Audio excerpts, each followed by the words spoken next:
നമസ്കാരം. മലപ്പെട്ട ഓർമ്മയില്ലേ? ഈ അടുത്ത ദിവസം മാങ്ങാണ്ടിയും ഗിർ സുധാകരനും എല്ലാം കൂടി ചേർന്ന് ഒരു ഗാന്ധി സ്തൂപത്തിന്റെ പേരിൽ ക്യാമറകളെ വിളിച്ച് അതിന്റെ മുന്നിൽ പട്ടി ഷോ ഇറക്കിയ അതേ മലപ്പട്ടം എന്തായിരുന്നു? തെരഞ്ഞെടുപ്പിന് തൊട്ടു മുന്നോടിയായിട്ടുള്ള ഒരു പ്രോജക്റ്റ് ആയിരുന്നു. കണ്ണൂർ മലപ്പട്ടം എന്ന പ്രദേശം ഇടതുപക്ഷത്തിന്റെ ഉരുക്കുകോട്ട. അവിടെ പോയി ഗാന്ധി പ്രതിമയുടെ പേരിൽ ഒപ്പം ഒരു സൈനികൻ, രാജ്യസ്നേഹം, ആ രണ്ട് തന്ത്രം മുന്നിൽ നിർത്തിക്കൊണ്ട് ഒരു വിദഗ്ധ നാടകം അവിടെ കളിച്ചത് നിങ്ങൾ ഓർമ്മിക്കണം. എന്തിനാണിത് പറയുന്നതെന്നല്ലേ? തദ്ദേശ തെരഞ്ഞെടുപ്പ് ലക്ഷ്യമിട്ടുകൊണ്ട് മലപ്പട്ടത്ത് ഒന്ന് കുളം കലക്കി മീൻ പിടിക്കാമെന്ന് ആര് കരുതി? കേരളത്തിലെ ഞരമ്പൻ മാങ്ങാണ്ടി ഇറക്കിയ ഒരു തന്ത്രമായിരുന്നു. ക്യാമറകൾക്ക് മുന്നിലാണല്ലോ പ്രകടനം മൊത്തവും.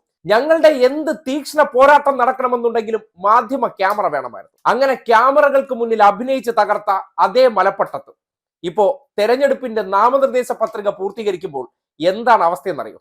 കേട്ടെ. ഗാന്ധി സ്തൂപം തകർത്തതിനെ തുടർന്ന് കോൺഗ്രസ് ജാഥ നയിച്ച കണ്ണൂർ മലപ്പട്ടത്ത് 2 വാർഡുകളിൽ UDF മത്സരിക്കാൻ ഒരാളില്ല. മലപ്പട്ടം പഞ്ചായത്തിലെ 5-6 വാർഡുകളിൽ LDF സ്ഥാനാർത്ഥികൾക്ക് എതിരാളികളില്ല. ഗാന്ധി സ്തൂപം സ്ഥിതി ചെയ്യുന്ന 4-ാം വാർഡിൽ മത്സരിക്കണമെന്ന പ്രാദേശിക കോൺഗ്രസ് നേതാക്കളുടെ ആവശ്യം പരിഗണിക്കാതെ ലീഗിന് സീറ്റും നൽകി. അവിടെ ഞങ്ങൾ പിടിച്ചെടുക്കുമെന്ന് പറഞ്ഞതാണ്. പക്ഷെ അവിടെ മലപ്പട്ടത്ത് മത്സരിക്കാൻ UDF സ്ഥാനാർത്ഥികളില്ല. 2 വാർഡുകളിൽ അവിടെ LDF വിജയിച്ചിരിക്കുന്നു. ഗാന്ധി സ്തൂപം തകർത്ത പ്രദേശത്താവട്ടെ അതിന് നേതൃത്വം നൽകിയ സനീഷ് മലപ്പട്ടത്തെ തഴഞ്ഞ് അത് ലീഗ് സ്ഥാനാർത്ഥിയെ അവിടെ നിർത്തുകയും ചെയ്തിട്ടുണ്ട്. ഇതാണ് അവസ്ഥ. കേട്ടോ, ഇത് ആദ്യം കേൾപ്പിച്ചെന്ന് പറഞ്ഞാൽ ഇതിന് തൊട്ടു മുന്നോടിയായിട്ട് മലപ്പട്ടത്ത് വന്ന് മാങ്ങാണ്ടി സംഘവും വിളിച്ചൊരു മുദ്രാവാക്യമുണ്ട്. എങ്ങനെ? ഇപ്പോ മലപ്പട്ടത്ത് മത്സരിക്കാൻ പോലും ആളില്ല. ഏകപക്ഷീയമായിട്ട് അവിടെ ആര് വിജയിച്ചു കയറി? ഇടതുപക്ഷം വിജയിച്ചു കയറി. അവിടെ ഒരു ഗാന്ധി സ്തൂപവും കൊണ്ടുവന്ന് നടത്തിയ ആ നാടകത്തിന്റെ ഭാഗമായി, ആ സംഘർഷത്തിന്റെ ഭാഗമായി ഇടതുപക്ഷത്തിന്റെ കോട്ട പൊളിച്ച് ഇതാ കോൺഗ്രസ് അവിടെ കയറുന്നു എന്നായിരുന്നു അന്നത്തെ വലിയ പ്രചരണം.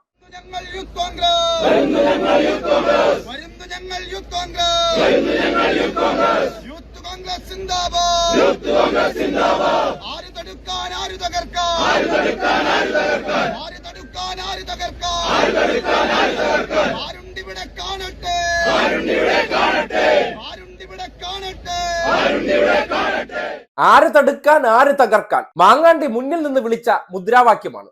ഇപ്പോ എന്തായി? നിന്നെക്കാൾ എത്ര ഓണം കൂടുതൽ ഉണ്ടതാണ് അവിടെയുള്ള CPM നേതാക്കന്മാരെന്ന് ഈ മാങ്ങാണ്ടിക്ക് അറിയില്ല. ഇന്നലകളിലെ പോലെ കുറച്ച് റീൽസ് എടുത്തുകൊണ്ട് സമൂഹത്തിന്റെ ഇടയിലേക്ക് ഇറങ്ങിക്കഴിഞ്ഞാൽ അതങ്ങ് റിയൽ ആവുമെന്നാണ് ഇവൻ കരുതിയിരിക്കുന്നത്. കാര്യം മൂക്കാതെ പഴുത്ത മാങ്ങാണ്ടിയാണല്ലോ. അതുകൊണ്ടാണ് മാങ്ങാണ്ടി ചെന്നിട്ട് ഇങ്ങനെ ഒരു വൃത്തികേട് അവിടെ കാണിച്ചത്. ഇതിനെ സംബന്ധിച്ചിപ്പോ കണ്ണൂർ ജില്ലാ സെക്രട്ടറി ആയിട്ടുള്ള KK രാഗേഷ് ഒരു ഫേസ്ബുക്ക് കുറിപ്പിട്ടിട്ടുണ്ട്. നിങ്ങൾ കേൾക്കണം. കള്ളക്കഥകൾക്ക് തകർക്കാനാകാത്ത രാഷ്ട്രീയ ബോധ്യമാണ് എന്നും ഇടതുപക്ഷത്തിന്റെ ഉറച്ച മണ്ണായ മലപ്പട്ടത്തെ ജനങ്ങളുടേത്.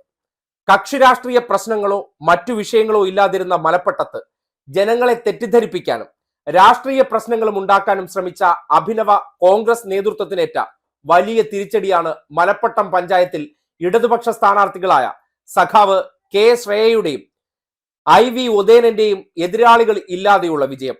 തെരഞ്ഞെടുപ്പിൽ മത്സരിക്കാൻ കോൺഗ്രസിന് ആളെ കിട്ടാതിരുന്ന മലപ്പട്ടത്ത് തദ്ദേശ തെരഞ്ഞെടുപ്പ് മുന്നിൽ കണ്ട് പ്രശ്നങ്ങൾ സൃഷ്ടിക്കാൻ കോൺഗ്രസ് നേതൃത്വം മുൻകൂട്ടി തയ്യാറാക്കിയ തിരക്കഥയായിരുന്നു അടുവാപ്പുറത്ത് ഗാന്ധി സ്തൂപം CPM പ്രവർത്തകർ തകർത്തെന്നത്.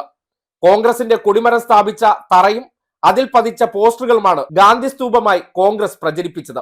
ഇത് തകർത്തെന്ന കള്ളപ്രചരണത്തിന്റെ തുടർച്ചയായാണ് മുൻ KPCC പ്രസിഡന്റ് K സുധാകരനും യൂത്ത് കോൺഗ്രസ് നേതാവായ രാഹുൽ മാങ്കൂട്ടത്തിലും ഉൾപ്പെടെ പങ്കെടുത്തുകൊണ്ട് മലപ്പട്ടത്തിന് പുറത്തുനിന്നും ആളുകളെ എത്തിച്ച് പ്രകടനവും പൊതുയോഗവും നടത്തിയത്. മലപ്പട്ടത്തിന് പുറത്തുള്ള ആളുകളെ തെറ്റിദ്ധരിപ്പിക്കാൻ കൂടി നടത്തിയ കോൺഗ്രസ് ശ്രമമാണ് പത്രിക നൽകാൻ പോലും ആളില്ലെന്ന അവസ്ഥയിൽ പൊളിഞ്ഞുപോയത്. കള്ളപ്രചരണത്തിനിടെ മുതലെടുപ്പ് നടത്താനുള്ള കോൺഗ്രസിന്റെ കുടില ബുദ്ധിക്കെതിരെയുള്ള നിതാന്ത ജാഗ്രതയാണ് മലപ്പട്ടത്തിന്റെ കരുത്ത്. മലപ്പട്ടത്തെ ജനങ്ങളുടെ രാഷ്ട്രീയ അന്തസ്സിനെ ചോദ്യം ചെയ്ത കോൺഗ്രസിനെ തദ്ദേശ തെരഞ്ഞെടുപ്പിലും ജനങ്ങൾ മറുപടി നൽകുക തന്നെ ചെയ്യും. അതാണ് കോൺഫിഡൻസ്. KK രാഗേഷ് എന്ന ജില്ലാ സെക്രട്ടറി കുറിച്ചിരിക്കുന്ന മലപ്പട്ടത്തെ ജനങ്ങളെ കുറിച്ചുള്ള വാക്കുകളാണ്. ഇന്നലകളിൽ ഏതെങ്കിലും ഏറാം മൂളികളോ അല്ലെങ്കിൽ ഇന്നലത്തെ മഴയത്ത് തീർത്ത ഏതെങ്കിലും തകരകളൊക്കെ വന്ന് ഈ മലപ്പട്ടത്ത് ചില ഷോ കാണിച്ചിട്ട് പോയാലോ, ക്യാമറകളെയും കൊണ്ടുവന്ന് കുറച്ച് റീൽസ് എടുത്തിട്ട് മടങ്ങിയാലോ, മലപ്പട്ട ഇതാ കോൺഗ്രസിന്റെ ഒരു പുതിയ യുഗം പിറക്കാൻ പോകുന്നു എന്നുള്ള പ്രചരണമൊക്കെ നടത്തിയവർ ഇപ്പൊ കാണാൻ പോലുമില്ല. മത്സരിക്കാൻ പോലും ആളെ കിട്ടാത്ത ഗതികേടെന്ന് പറഞ്ഞാൽ ആ ഒരു രാഷ്ട്രീയ പാർട്ടിയുടെ അവസ്ഥ നോക്കണേ.